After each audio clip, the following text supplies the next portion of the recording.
Hello, and welcome to the SaWGuy podcast.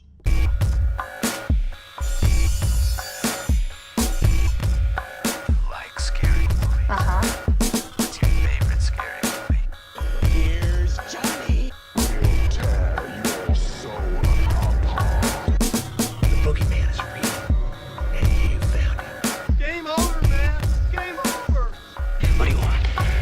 I want to hear you scream. Drop the prime time, bitch! Welcome to the SaWGuy podcast. As always, I'm the SaWGuy, bringing you episode 9. I can't do that with my fingers. Wait, hold on. 9. So I got a good episode, but I always have good episodes, right? I'm going to be talking about sci-fi horror. Ooh, all the science bullshit stuff that goes in with it. But, when I was researching this episode, I was thinking, what makes a good sci-fi horror film? Like, what list do you have that would make it, like, fit that theme, Because I was getting that a lot. Well, I'm going to tell you right now, the most obvious ones are Alien and Predator, duh, But there's also another classic of mine that I like that I might do an episode on later, They Live. I also wrote down The Fly. You got to include The Fly. Cloverfield, I'm just giving it to you because they just, had a movie put on Netflix for it. Reanimator, Night of the Creeps, Faculty. Ooh, that's another good one, right? Event Horizon, the first Terminator. Now, I'm going to get a lot of shit for this one. The first Terminator had a lot of horror into it. You had a killer robot, time travel, and you had a lot of weird science fiction of, like, end of the world. That's a perfect recipe for a horror film. A sci-fi horror film, if that, right? And then also I put down The Thing, The Blob, zombies in a sense, like 28 Days Later, Resident Evil, Scientific Experiment Gone Wrong, that kind of bullshit. Daybreakers, which is another really good, sophisticated, like, vampire movie. Had science into it, so I had to include that. And then, of course, once it gets stale for some franchises, we all have to talk about Hellraiser Bloodline, where he's randomly in space in the future. Jason X, and there's a reason why he's up there.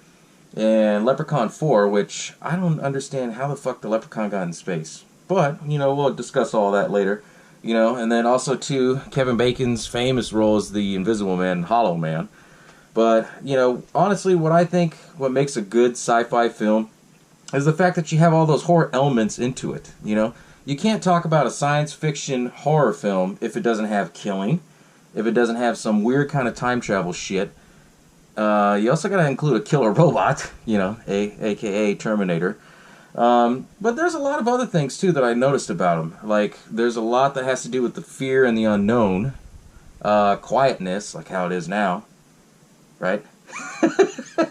And then anything that has to do with something out of this world or ordinary or aliens coming into our world, that kind of shit. Like The Predator. Which really astonishes me because Alien, I thought, was... I don't know if I could do like a top list of what is the best sci-fi horror film, because I know people are going to ask me. But I'm going to tell you right now, they're all great in their own world, But if I had to choose between all the sci-fi horror films, if you want truly scientific science ones, you have to go with Aliens. Aliens was good for so many reasons, because when they talked about the xenomorphs, the aliens, a lot of people don't know the names of them, but they're xenomorphs. When you talk about them, they were these weird-ass creatures that had a little tiny mouth that spat out and, killed whoever. And they were more territorial.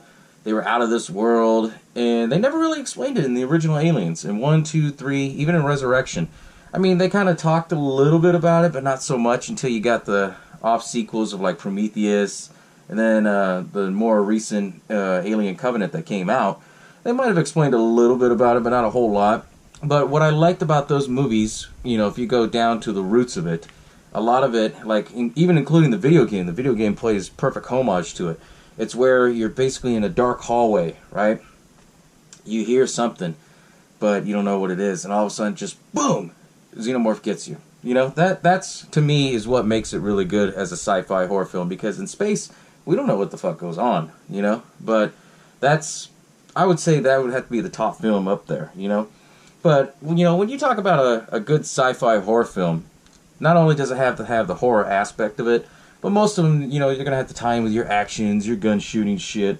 There's going to be some that I have a lot of dialogue to explain, and either it's dialogue throughout the whole movie, or there's a lot of action, but there's a lot of dialogue built up to it. Case in point, like Predators, the one that Robert Rodriguez did. That was a great one. They explained a little bit more. The Predators were hunters. They kidnapped these people that were the best of the best, put them in their own world for survival. And then you had Lawrence Fishburne who came in, and it just kind of drawn out that last hour to it. You know what I'm saying? So some of the films are going to be drawn out. Other ones, like I said, like horror franchises, when they become to get stale, they have to throw out different ideas. So what ideas do? They throw them in space. You know, case in point with Hellraiser. Hellraiser was kind of cool because it was in space, but not really, you know. They did that with the storyline. So basically they're interviewing one of the toy makers' relatives. He's telling his story, and then basically a robot inside the spaceship, inside space, they're trying to break open the box or solve it. They break it open, and then Pinhead and everybody comes out.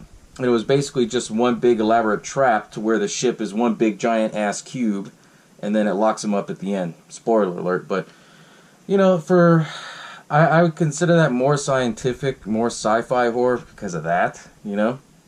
But you know, Jason in Space, that was pretty cool because he was frozen. It was 1,000 years later, and you know, you got Uber Jason, which was badass. I talked about that in the Jason episode. You know, in case you missed that, it's episode 6. You know, it's still on here on YouTube. Also, too, Leprechaun 4. I feel bad for the Leprechaun series because that was a good series. 1 and 2 were, you know, 3 just got a little out there. 4 is just like, okay, there's no explanation why the fuck he's in space. I don't get that. But I mean, it had a little bit of twists and elements and stuff like that that was pretty good. Okay, I'll give it to you. The Blob, I say that's more scientific because it has to do with a scientific experiment going wrong. Well, it depends on which version you watch, the old Steve McQueen or the remake. I love the remake because, you know, Johnny Smith's in it, you know, one of my favorite actresses. But anyways, with The Blob, that's more scientific because it has to do with science. They're basically trying to figure out what the fuck is this thing not kidnapping people, but like hovering over people and then they dissolve them and shit. You know, that to me is a good sci-fi film. The Thing was also pretty good because it all had to involve with shit from out of this world. Night of the Creeps, for an example. You know, that was another good one. And Slither. Those, I believe Slither was a remake of it. If I'm wrong, let me know in the comments because I don't, you know, I don't need somebody to tell me like, oh, that wasn't a remake. You know, it's similar. That's all I'm saying. But anyways, with Night of the Creeps, I like that one because it had to do with out of this world. They basically, you know, hijack the bodies and shit, and then they turn them into kind of like zombie-ish kind of thing. And then they show like the different breakdowns and stuff of it. How they were trying to figure out like, what the hell is this thing inside somebody's body? Like, why are they acting like this? And it was pretty cool, you know, for what it was. But my main focus that I want to say on for sci-fi horror is I got to talk about The Faculty. And the reason why I got to talk about The Faculty because that shit came on TV, and I was just blown away because it was one gem that I completely forgot. It was one of those films that came out in 1998. Maybe 97, 98, around that time frame, the end of the 90s. And you had a shitload of actors that were in there that was pretty good. You know, you had Josh Hartnett, the chick from Fast and the Furious.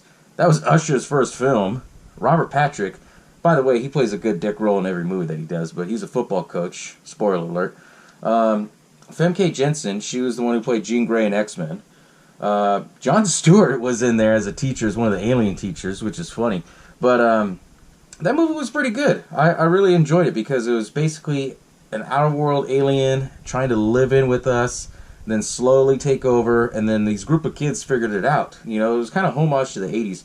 And they figured out that, okay, it's something out of this world. It's not them. It's, you know, something's infecting everybody and they're turning them different. And eventually you find out that it's one big alien, and it's the chick who no one ever would have suspected.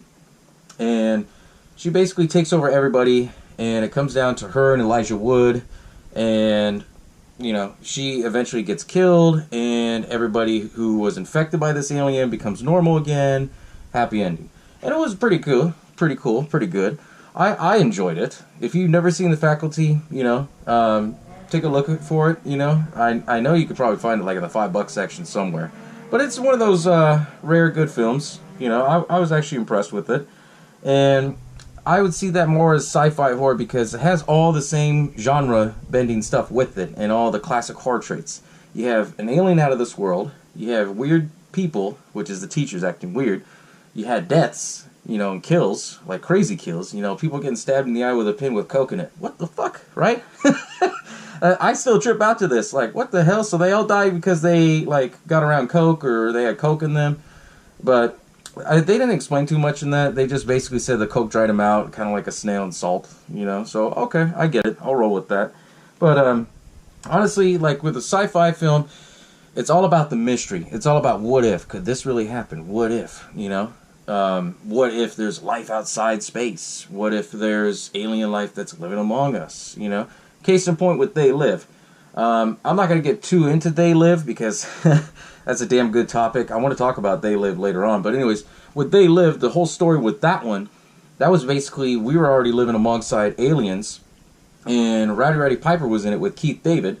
And Roddy Piper discovered that we're living amongst aliens because he puts on special sunglasses that makes him see like everything black and white, and he could see through everything. Because we couldn't see him as normal people because they had a satellite dish bending fucking light waves and shit.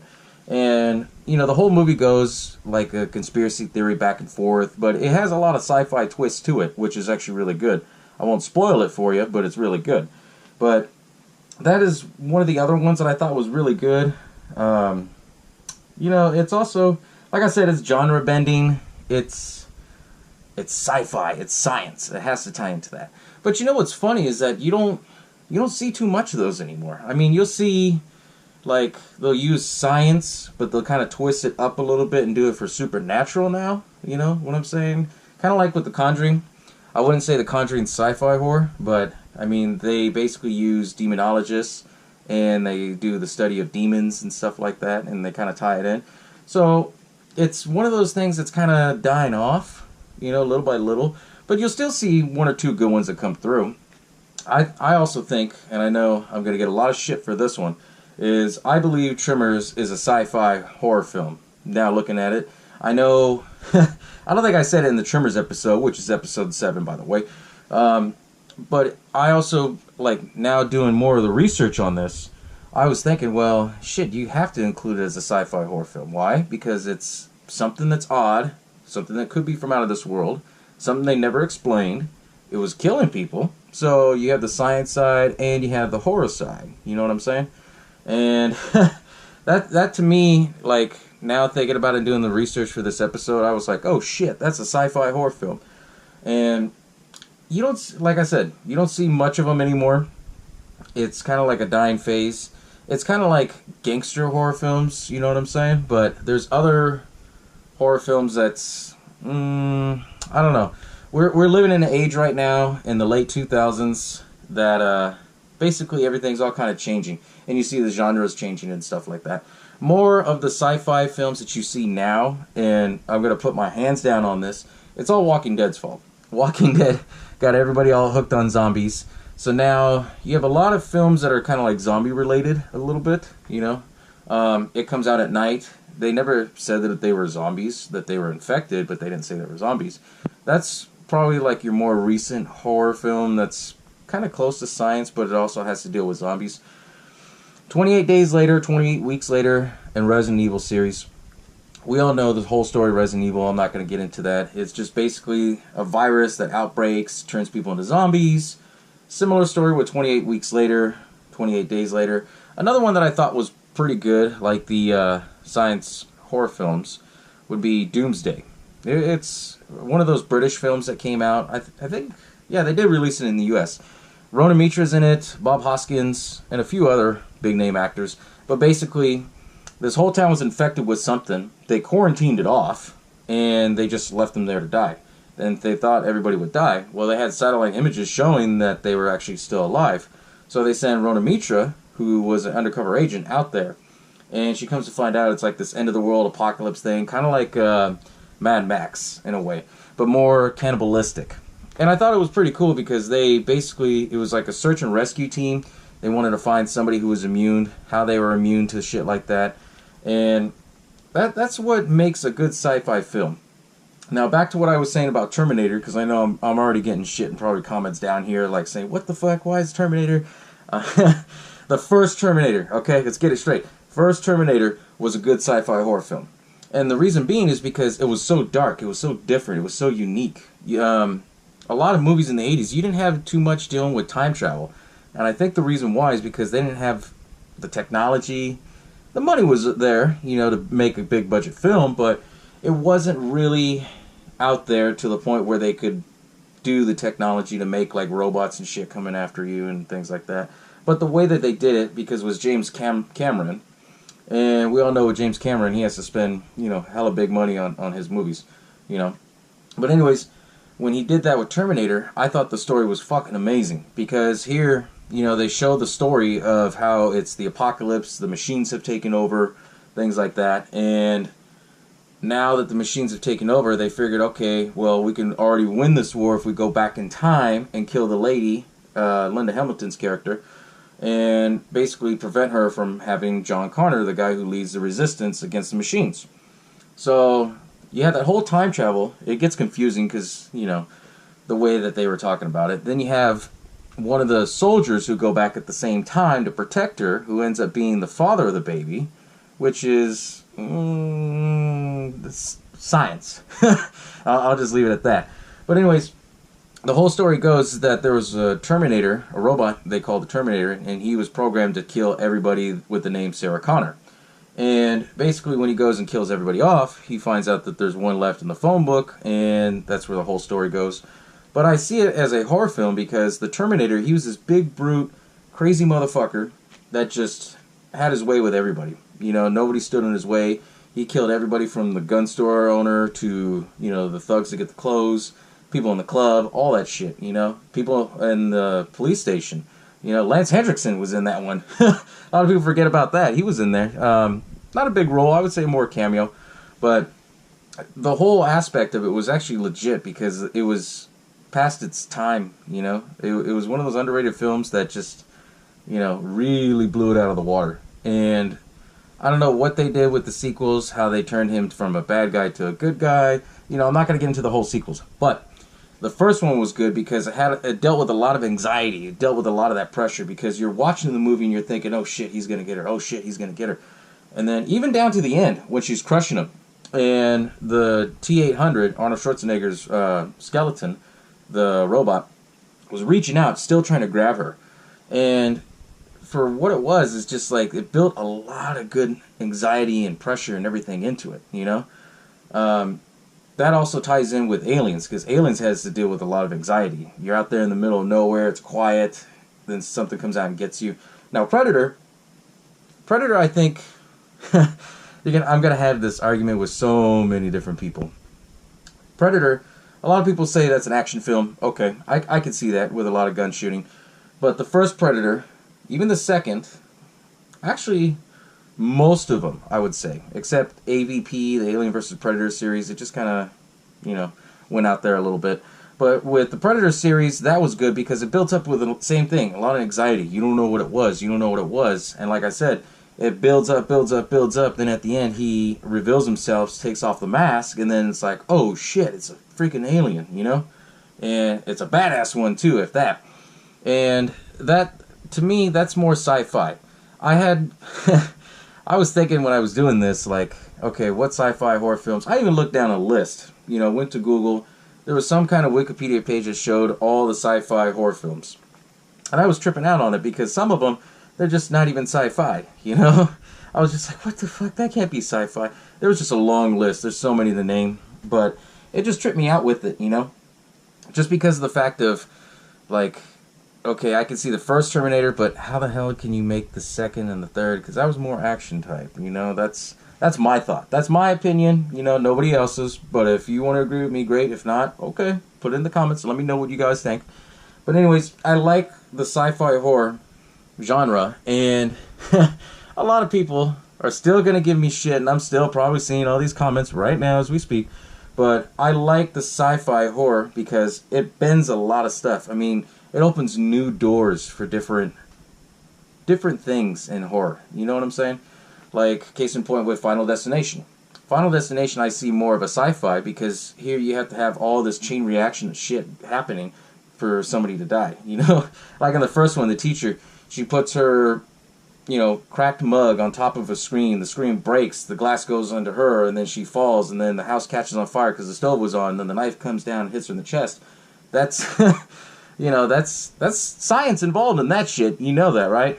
So, but I like the fact that sci-fi horror, it bends the rules a little bit. It also changes things. Like The Predator. You would never see a horror film where it showed somebody getting skinned and hanging upside down. You never see that shit,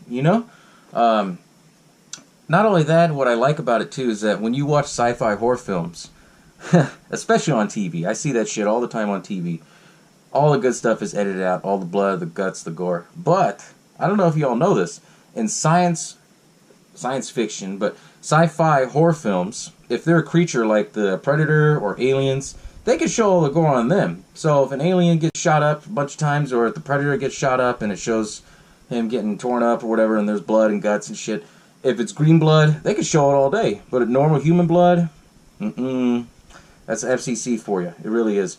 But that's why I like the sci-fi horror films, is because you can see a lot more when you watch TV. It also opens the doors for different types of kills. Case in point, one of my favorite kills off of Predator has to be from Part 2. And I like Part 2 because there's that part with Gary Busey and Danny Glover. They're fighting. This is between me and him. And all of a sudden, you see the Predator just throw his smart disc out.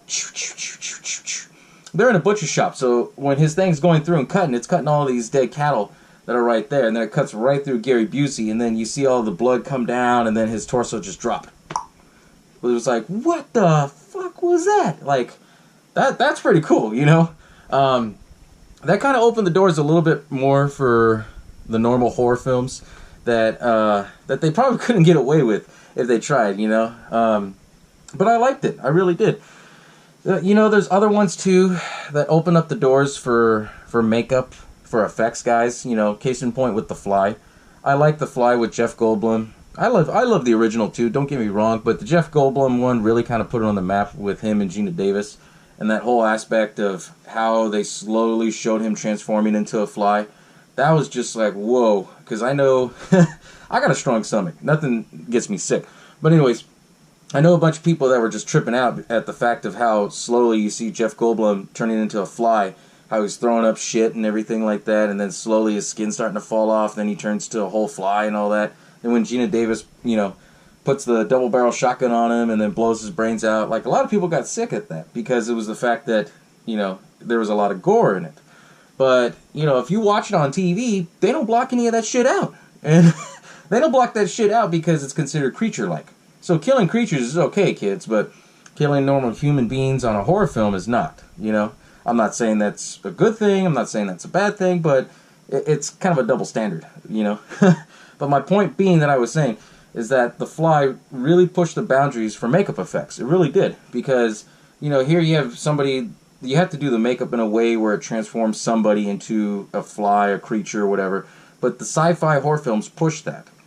And because they push that, you have better films, or you have movies that have better quality in makeup, that look more legit, more realistic. And a lot of people, they don't give the sci-fi horror films enough credit for what they were and what they are. Case in point, you don't see too many sci-fi horror films. I'm going to be jumping back and forth on this shit because, honestly, like, it's ideas are coming out right now. But, when you do see it, I mean, it's, for me, it's really a trip. It's always mind-boggling because it's like you never see it. And if you do see any of the new ones, they're typically on Sci-Fi Channel, made for Sci-Fi Channel, or they're made for Redbox movies, or straight to DVD, or straight to Netflix. And of course, they're all done on a budget and things like that. But if you see a really good quality one, I would say enjoy it, because that movie could be the one that pushes everything else. I mean, The Thing kind of really pushed it, with the effects and everything and the storytelling. And John Carpenter's fucking amazing. We all know that. But, for all these horror films, that's what they really did, you know? I'm kind of surprised that half of these films that I've listed, they were really fucking great, but they just never remade them. The only thing that they really remade was The Thing, and that was more of a prequel. Terminator, they just kind of went off in their own different sequels. They Live would be a great one, but I'm going to get into that one later on in the episode. Aliens, yeah, they just came out with a new one. It was pretty cool. It was alright. Predators, they're supposed to have a new one coming out in 2018, so we'll see how that is. Jury's still out on that. Faculty, I would love to see a fucking remake of Faculty. You all with me on this one? Let's remake Faculty, but do it right. You know, I know a lot of people are gonna fucking hate on remakes, but whatever, you know. I mean, Faculty was a great movie because my generation grew up with it, and if y'all are part of my generation, y'all know how it was in high school, and that movie was basically it. You know, it really was. But Faculty, I think, was also another good film. That's very underrated. You don't see it too often, and when you do see it, buy that shit because it's a good movie. It really is. You know, but one that I really want to see, and you probably see, I know I'm babbling on and I got a couple minutes left, but anyways, a medical science horror film. You never see those, right? The closest thing that you see would be like Species, maybe more recent like Splice, but never that has to do with like medical science. Zombies in a way, yes, okay, but you never see it where somebody's like trying to play God and they build a new species and shit like that, and they do, you know, something went wrong and then it goes crazy and then it kills everybody and then they make sequels off of it. But you never see anything that has to deal with medical science. You know, there's Flatliners, but it's more, I would say that's more supernatural than science, because they're just trying to figure out if there's death and if there's a heaven, and, you know. But you never see anything with medical science. You never do, you know. And honestly, like, for me, I like sci-fi horror films. I want to know what you guys think about sci-fi horror films. Is the idea good? Is the idea bad? Should they tweak it up? Should they start remaking some of these films I was listing? You know what I'm saying? My opinion on all this is that it's a damn good idea if done right.